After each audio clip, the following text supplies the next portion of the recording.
بسم اللہ الرحمن الرحیم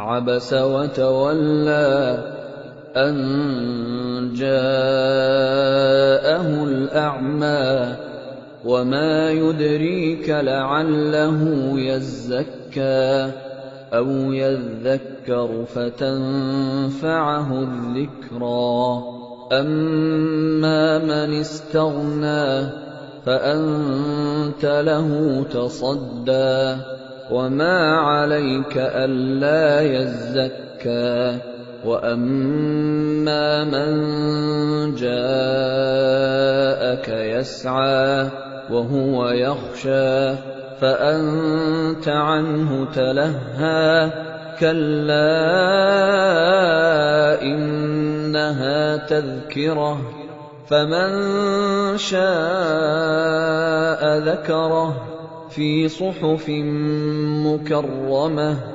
مرفوعة مطهرة بأيدي سفرة كرام بررة۔ پیغمبر صلی اللہ علیہ وآلہ وسلم نے تیوری چڑھائی اور منہ پھیر لیا کہ ان کے پاس ایک نابینا آیا، اور تم کو کیا خبر شاید وہ پاکیزگی حاصل کرتا یا وہ سمجھ جاتا تو تمہارا سمجھانا اسے فائدہ دیتا۔ اب وہ جو پرواہ نہیں کرتا سو اس کی طرف تو تم توجہ کرتے ہو، حالانکہ اگر وہ نہ سنورے تو تم پر کچھ الزام نہیں۔ اور وہ جو تمہارے پاس دوڑتا ہوا آیا اور وہ اللہ سے ڈرتا بھی ہے تو اس سے تم بے رخی کرتے ہو۔ دیکھو یہ قرآن نصیحت ہے، پس جو چاہے اسے یاد رکھے، قابل ادب ورقوں میں لکھا ہوا جو بلند مقام پر رکھے ہوئے اور پاک ہیں، ایسے لکھنے والوں کے ہاتھوں میں ہیں جو بلند مرتبہ اور نیکوکار ہیں۔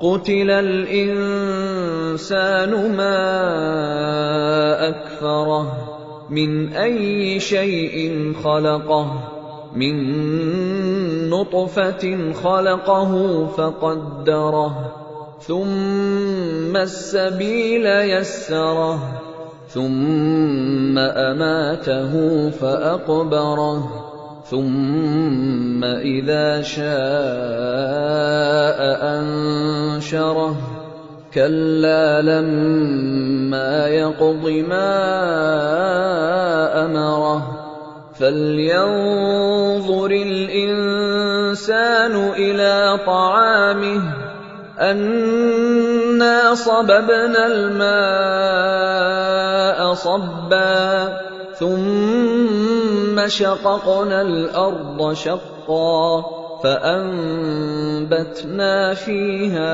حبا وعنبا وقضبا وزيتونا ونخلا وحدائق غلبا وفاكهة وأبا متاعا لكم ولأنعامكم۔ انسان مارا جائے، یہ کیسا ناشکرا ہے۔ اسے اللہ نے کس چیز سے بنایا؟ نطفے سے بنایا، پھر اس کا اندازہ مقرر کیا، پھر اس کے لیے رستہ آسان کر دیا، پھر اس کو موت دی سو اسے قبر میں پہنچایا، پھر وہ جب چاہے گا اسے اٹھا کھڑا کرے گا۔ کچھ شک نہیں کہ اللہ نے اسے جو حکم دیا اس نے اس پر عمل نہ کیا۔ تو انسان کو چاہیے کہ اپنے کھانے کی طرف نظر کرے۔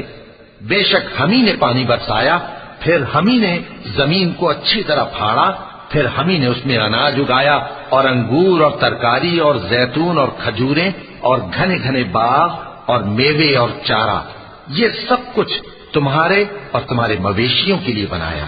فَإِذَا جَاءَتِ الصَّاخَّةُ يَوْمَ يَفِرُّ الْمَرْءُ مِنْ أَخِيهِ وَأُمِّهِ وَأَبِيهِ وَصَاحِبَتِهِ وَبَنِيهِ لِكُلِّ امْرِئٍ مِّنْهُمْ يَوْمَئِذٍ شَأْنٌ يُغْنِيهِ وُجُوهٌ يَوْمَئِذٍ مُسْفِرَةٌ ضَاحِكَةٌ مُسْتَبْشِرَةٌ وَوُجُوهٌ يومئذ عليها غبرة ترهقها قترة أولئك هم الكفرة الفجرة۔ تو جب کانوں کو پھاڑنے والی آواز آئے گی اس دن آدمی اپنے بھائی سے دور بھاگے گا اور اپنی ماں اور اپنے باپ سے اور اپنی بیوی اور اپنے بیٹوں سے بھی۔ ہر شخص اس روز ایک فکر میں ہوگا جو اسے سب سے بے نیاز کر دے گی۔ اور کتنے چہرے اس روز چمک رہے ہوں گے خنداں و شاداں، یہ نیکوکار ہیں۔ اور اس روز کتنے چہرے ایسے ہوں گے جن پر گرد پڑ رہی ہوگی اور ان پر سیاہی چڑھ رہی ہوگی، یہی لوگ ہوں گے انکار کرنے والے بد کردار۔ صدق اللہ العظیم۔